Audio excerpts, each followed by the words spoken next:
Don't go.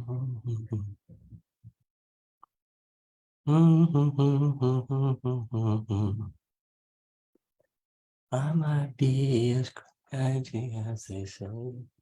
Good morning. Good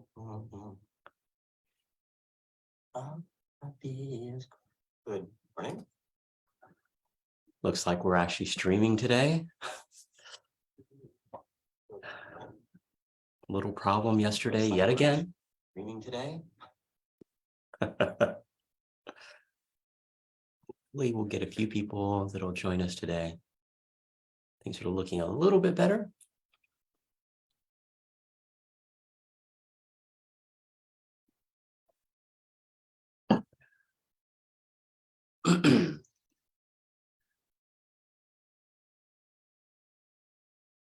Okay. Not sure what happened yesterday. I double checked. Definitely it wasn't Zoom for once, but ultimately I think, it's, you never know what the driver issues are, all that. So I reset my computer, double checked this morning, and actually things look to be good. So thanks for anybody who is joining this morning. Let me go ahead and get started. Good morning, Sunnyvale. Welcome to February and my semi-regular weekly virtual office hours. This is the Saturday edition. This week's early artwork is one of the most prominent murals that we have here in Sunnyvale. So this is the Fremont Firebirds mural on Fremont High. And I was at Fremont High earlier this week to attend Career Day. And so I thought it was an appropriate mural to go ahead and put up.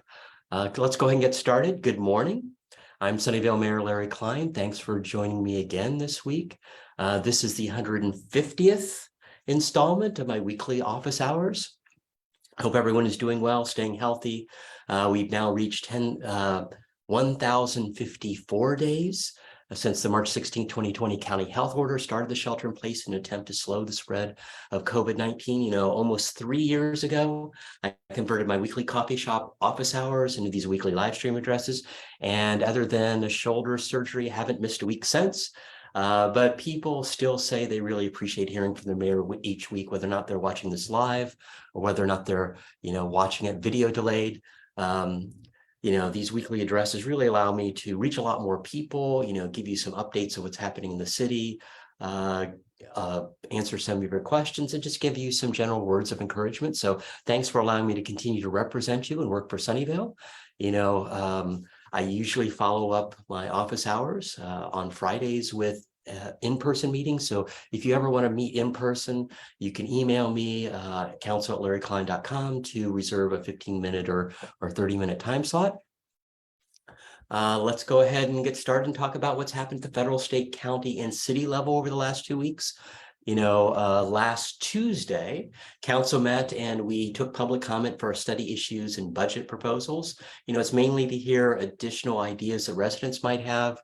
Ultimately, council proposed a few more study issues. So we have our big study issue workshop next month, or actually later this month. We're in February already, and we'll be going through those. We also approved a Nexus study to change our housing impact fee. And so, every office building, hotel, retail building, that's built within the city, there's a certain amount of housing mitigation fees that we collect. And so what the city does is we collect those fees and then we reapply it to affordable housing. So we give it to affordable housing nonprofits to make sure that they have funding to build, 100% affordable projects within the city. And so what we did was, basically look at improving those costs or updating those costs. So now it's $11 per square foot for the first 25,000 square feet. And this is all for office and R&D. We didn't change the fees for retail, for hotels, but the first $11, the first 25,000 square feet is $11 per square foot, and then the remaining is $22 per square foot. So it's important to make sure that we update that, especially as we start looking at, Moffett Park and adding additional housing there, or adding additional office space there. All that is actually, part of how the city pays for impacts of new development. So whether or not it's housing mitigation fees, transportation impact fees, park fees, all those are basically make a difference as far as that's concerned. We also approved our community and neighborhood grant proposals for 2023. And so these are for funding local events, within the neighborhoods. I think we had 2 or 3, or let's see, well, we had 2 or 3 new neighborhood associations that took part, but it was about, I think, around 13 different neighborhoods that were funding block parties and potlucks and things of that nature, as well as, that funds community-wide events. So like the Diwali event, Art and Wine Festival, the Wednesday night music in the summer, and also the Saturday Jazz Festival. So that's one of the things that we've been doing for years, and it's always good to be able to kind of encourage that, building that community within our city. And then last Wednesday, we had our sustainable speaker series, and so that returned for 2023 with Dr. Sarah Tabor. And so she is a crop scientist and food safety consultant. And so she shared her knowledge about the farm sector, agricultural industry, and what we can do to eat better for the environment. So it's actually a really good presentation. If you get a chance, you can go to our city's YouTube channel, and it's all of our meetings are there, but the sustainability speaker series is also there. And then last Thursday, council had its all-day strategic session. So the morning had an overview of all the city operations, the budget, the staffing. So if you ever, wanted to have a good overview of what's happening in the city, ultimately, that is, one of the best things you can do is watch that morning session, because all the different directors within the city gave a presentation as far as what's going on, what different projects are happening, kind of an update on where study issues, because we have lots of study issues going on concurrently, what's happening as far as that's concerned. And then in the afternoon, council had discussions around several areas.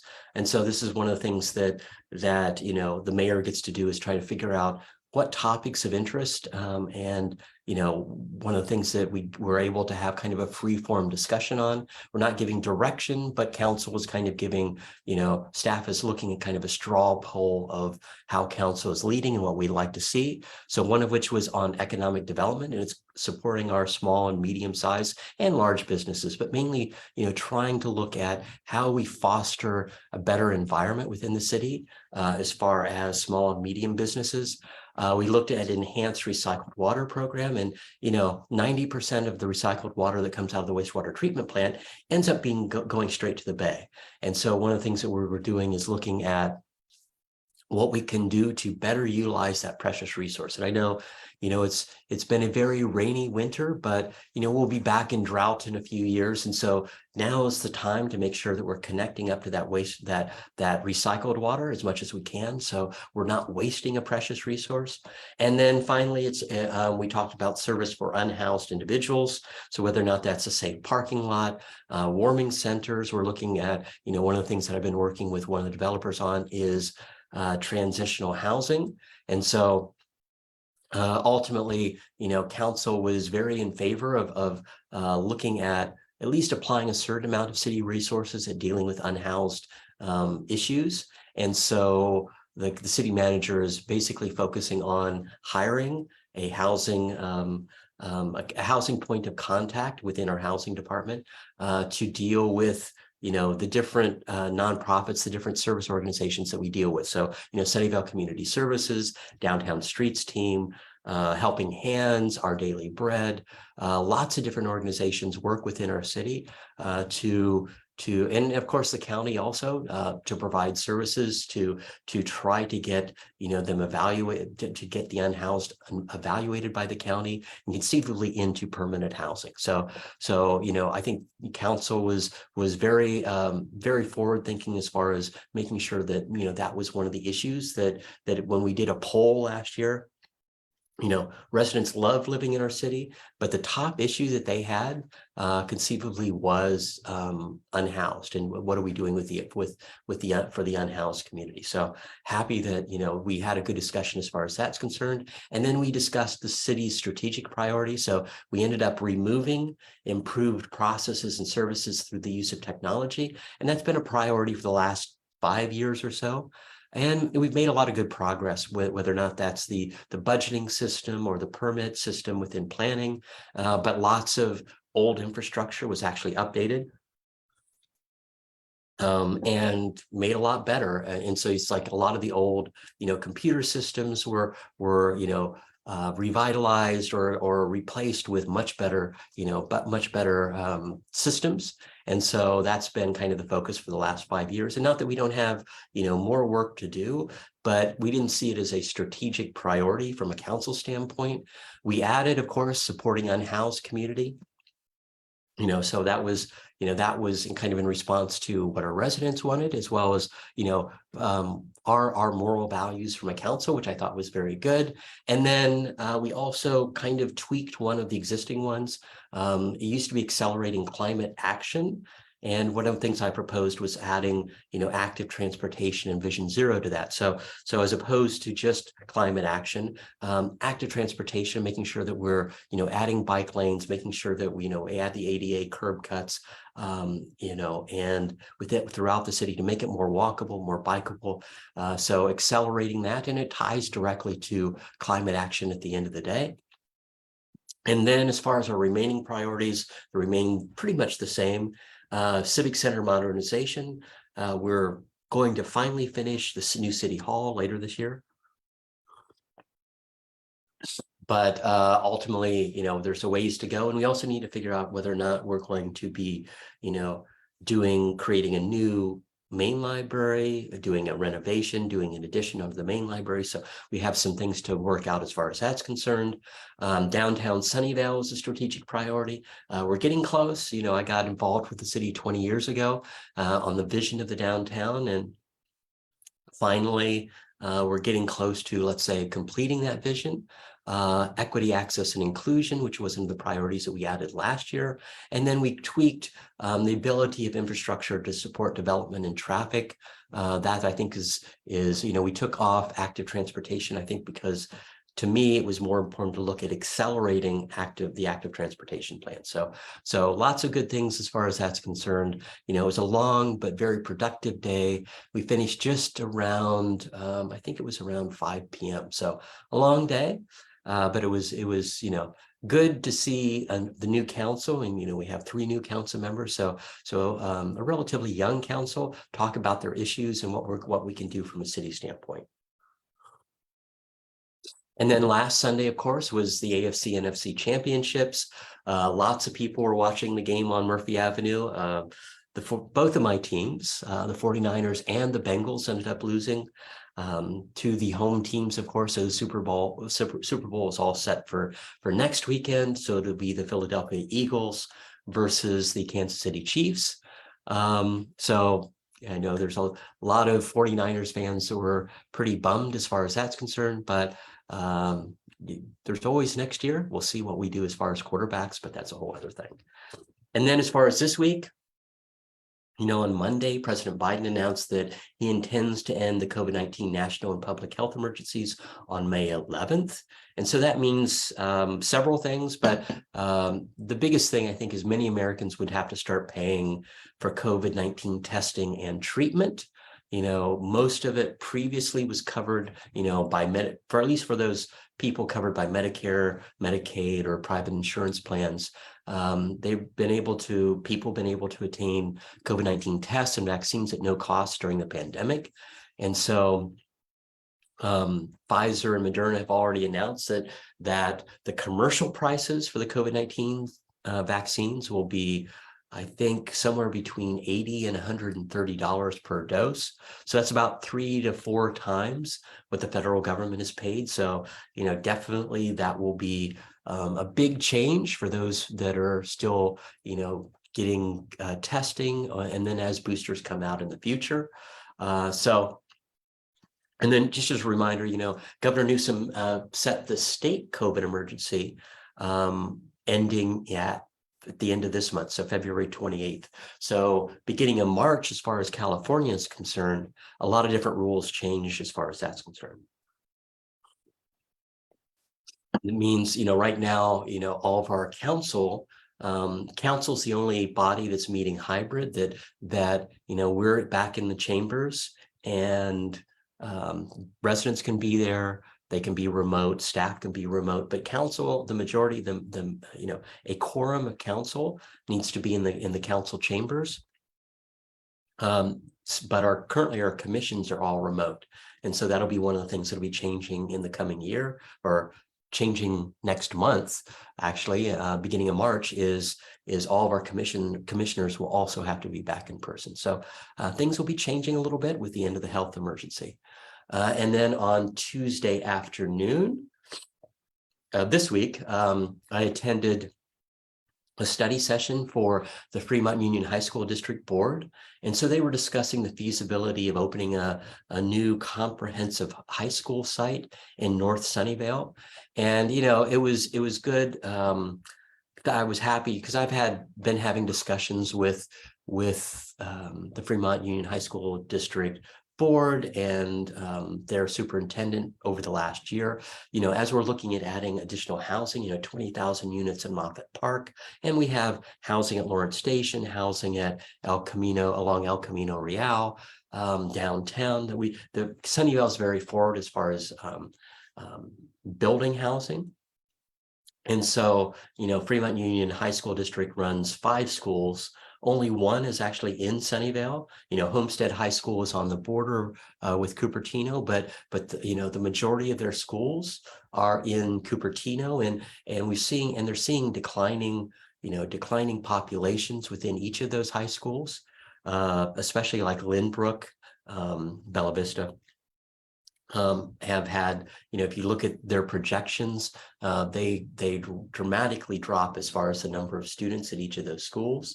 And so whether or not, and to me, it's been a long-going equity issue with the students in North Sunnyvale for years, especially after they closed Sunnyvale High School in 1981.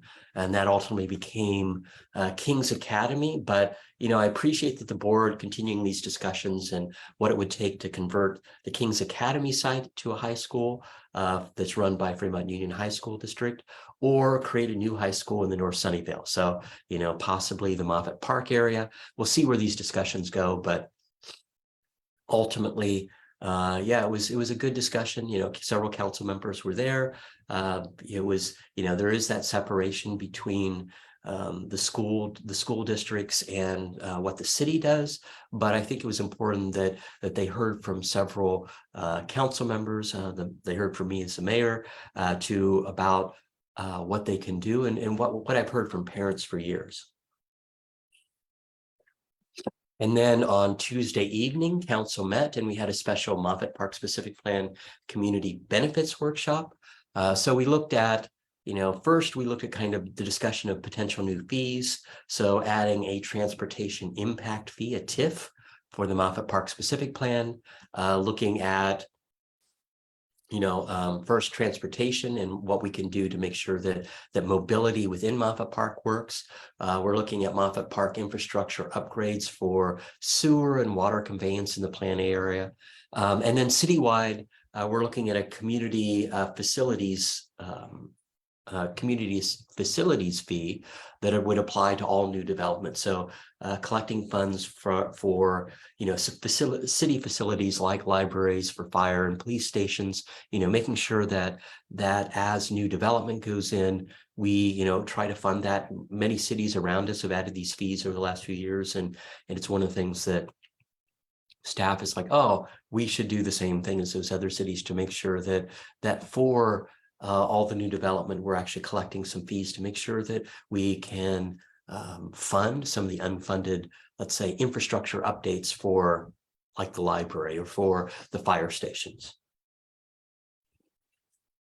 And then staff had recommendations for community benefit framework, and it was kind of split into 3 tiers.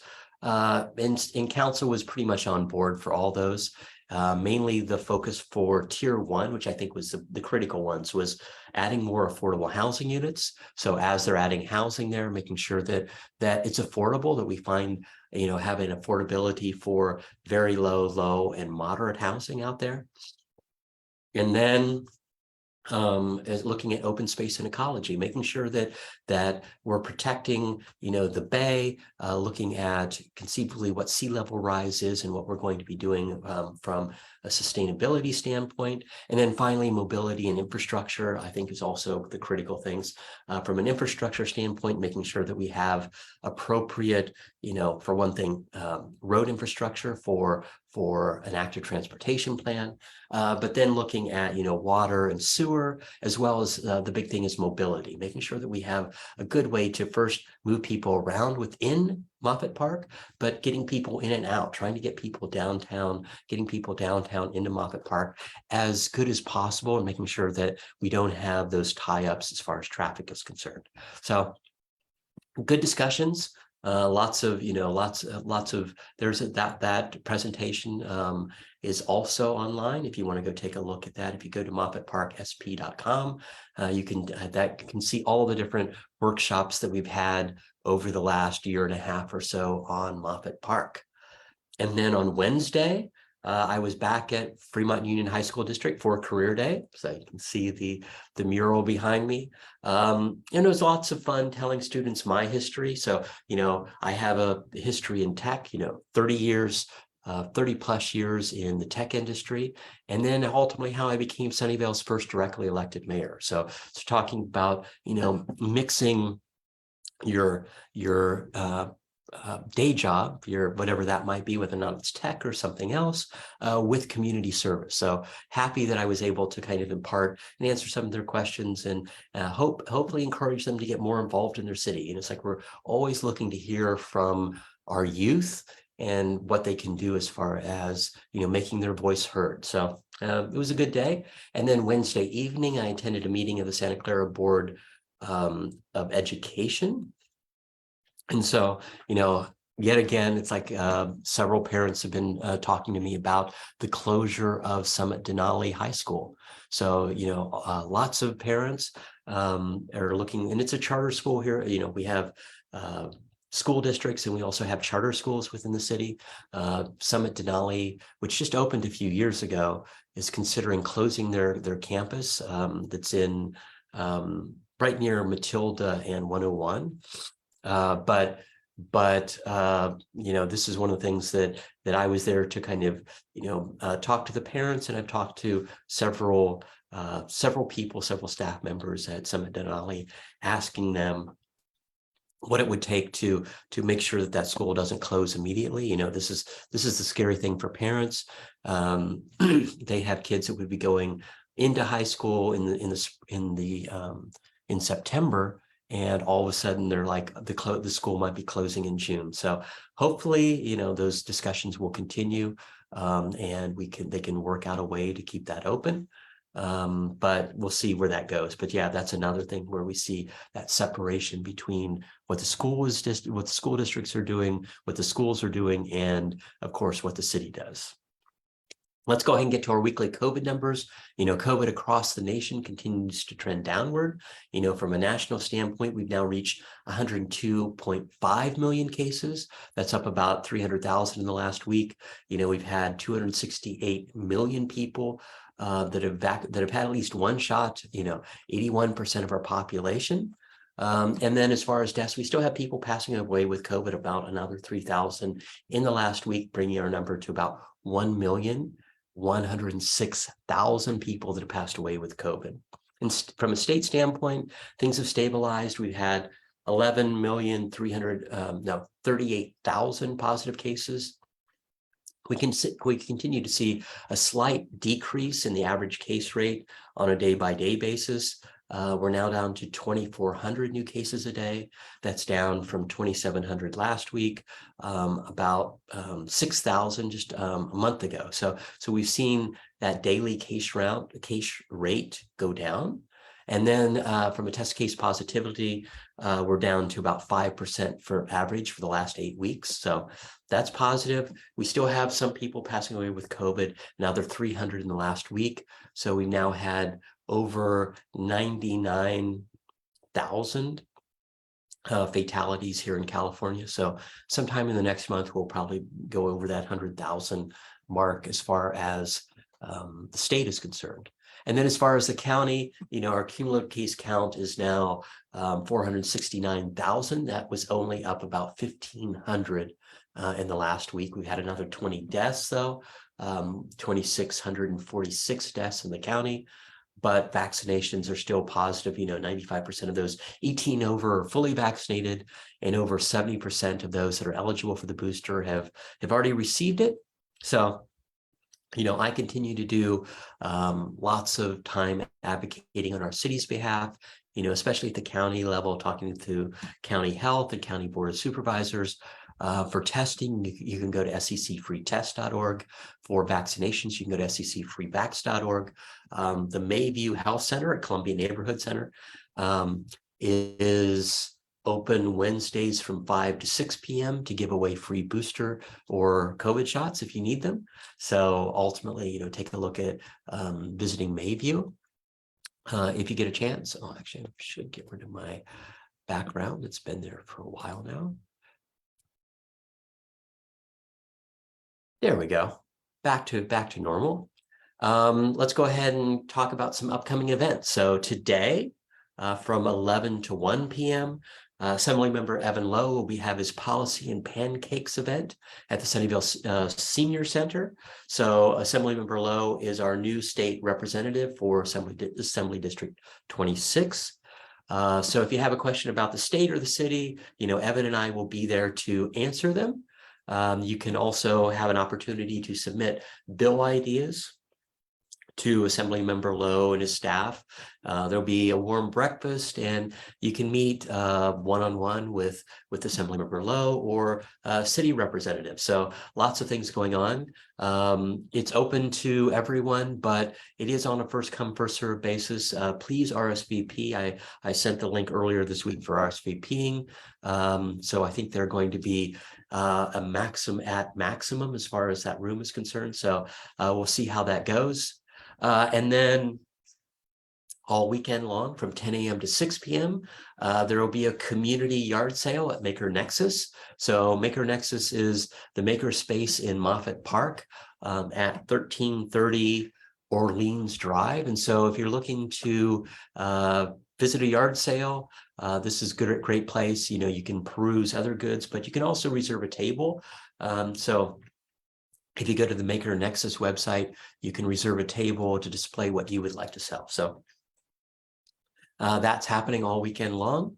And then as far as upcoming council meetings, next Tuesday, February 7th, council will meet, and we have several things on the agenda. First, of course, is we'll be declaring February as African American History Month. So our county poet laureate will be there to give an original poem. And then we'll be considering the permanent closure of the 100 block of South Murphy Avenue. So it's a study issue we kicked off last year. So we'll get that feedback, and we'll look at adopting a resolution to establish a pedestrian mall. And so there's some rules about what that takes as far as establishing that pedestrian mall. And then we'll look at adopting a resolution to continue the temporary closure of historic Murphy Street until until the implementation of whatever we get done or whatever we decide gets done. So it'll be an interesting discussion. We'll give feedback on, there's 3 different concepts on how to make that ADA compatible. So, once it becomes a pedestrian mall, it needs to be ADA compatible. And so there are 3 different concepts that staff came up with. The first one would break up the look of the street as ramps were needed to be placed strategically near restaurants. And, that may not be completely consistent as far as the pattern is concerned. That would be, I think, 17 ramps for about $400,000. And then concept 2 would actually raise areas of the street that are lower and then leaving other areas where they are already flush in space. So that one would cost about $2 million. But that option would, at least according to staff, be not completely aesthetically attractive. It would have an inconsistent look. So and then there's concept 3, which is of course recommended by the Downtown Association members. It would be raising the existing park bays to curb height, and that would cost, they think, about $500,000. So, it depends on, whether or not they use the existing pavers or they just put a similar material, concrete, over. So we'll see where it goes. I think, this is, it's a good discussion. It's good that we're finally having the discussion to what it takes to permanently close that. And then we'll be looking at updating the temporary eastbound Tasman Lane closure and consider to extend that. We kicked off a study issue last year. It won't be done until the fall. And so we've had it temporary closed. The temporary closure was ending at the beginning of this year. And so this is conceivably allowing that to continue until possibly the study issue is complete. And then next week, and then the week after, on Thursday, February 16th, we'll have our study issue and budget workshop. So this is the second of our all-day meetings that we have each year. And so this is the chance to kind of go through all the study issues that have been proposed by council, by our commissioners, and then rank them. And then looking at when the budget workshop comes back, figuring out from a funding standpoint what's above the line, what's below the line as far as that's concerned. Let me go ahead and get to our weekly questions. If you have a question, please add it to the chat and I'll try to get to it. And there's Buddy. Jonathan asked, you mentioned you went to the U.S. Conference of Mayors. What did you get out of the conference? So other than, of course, getting COVID while I was in DC, I did get a lot. I like the Mayor's Conference because we got access, very close access to a lot of the federal leadership. So we had pretty much all the different secretaries from, Secretary of Energy, Transportation, Agriculture, the Attorney General. It was very good from that standpoint. While I was there, I also met with, Senator Padilla's staff and Congressman Khan and his staff on how to get additional funding, as well as just push our priorities from a city standpoint, but I learned a lot about potential grant opportunities, but immediately found that there was, $200,000 grant for energy projects that were pre-approved for that we had until April to apply for, or we would have lost. So, it was good from that standpoint that you find, grant opportunities. Sometimes it's application and there's a competitive portion of it. And here it was money that was waiting for us that all you needed to know is, yes, go ahead and apply, for what kind of energy project that you're going to do. But it's things of that nature which are really, really important to keep those lines of conversation open with our federal and state representatives. Selena asked, when is the new city hall going to open? So staff, it will be moving in March. So we're just about a month and a half away as far as that's concerned. And we'll be having a grand opening sometime later in April or May. Jeffrey asked, do you think the moving to districts has made the council better? So definitely, I think from my standpoint, moving to districts has a lot of positive things, but mainly we now have the most diverse council that we've ever had, and it's different perspectives, different backgrounds, different traditions that people bring to council that I think better help represent our diverse community of residents. So from that standpoint, I do think that the council is, is better to some degree, that and you know, going to districts lowers the bar as far as what it takes for residents to run for city council, as opposed to running citywide, which is a big effort. You really need to reach out. So each of the districts is about 25,000 people. So it's a little bit easier to figure out what voters you can reach. You can knock on all the doors. You know, when you're running citywide, it's a big effort, and whether or not you can reach and knock on each of those doors becomes a big issue. So from that standpoint, I think moving to districts has actually been very positive for the city. David asked, I watched the strategic workshop online. Why weren't you in person along with the rest of the city council? Yeah, so I almost made it 3 years without catching COVID, but it finally caught up to me while I was in DC. I didn't start getting sick until after I was back here in Sunnyvale, and so I was able to quarantine, but I was able to attend those meetings remotely. And that's one of the positive things about, you know, how the Brown Act has kind of changed a little bit. You know, we now can take meetings if we're sick, and remotely, and without having to declare, you know, ahead of time. So we could do remote meetings previously, but we would have to you know, basically make it available, make the location available to residents, or when you're traveling. So you'd have to post something 3 days ahead of time. It would be on the agenda for the meeting. And so ultimately that was the only way to do it previously. Now, if council is sick, as long as there's a quorum in the room, things are good, and you can continue having meetings with people remote. It's not something that council should be doing quite often. You need to be there in person, but it is, for an emergency standpoint, it's something that can't be done now. Alex asked, with all the rain, is the city ending its drought restrictions? So it's been a rainy winter. The rains returned, you know, last week, and a little bit earlier this morning we had more rain, but we are not out of the drought yet. You know, we're looking how to better utilize recycled water from our wastewater treatment plant. But the current restrictions are set to expire in June, and then we'll reevaluate whether or not we continue them for an additional year or let them sit until we start entering more drought conditions in future years. So we'll see where that goes. Frida asked, wondering if you have any insight on what is going into the old McDonald's building on El Camino and Bernardo. It is planned to be an Indian restaurant. Not sure when it's actually opening. I haven't been able to talk to the owners yet, but they are doing those interior improvements. And so, you know, that's one of the things that they're working on as far as that's concerned. Let's see, are there any questions? Don't see any.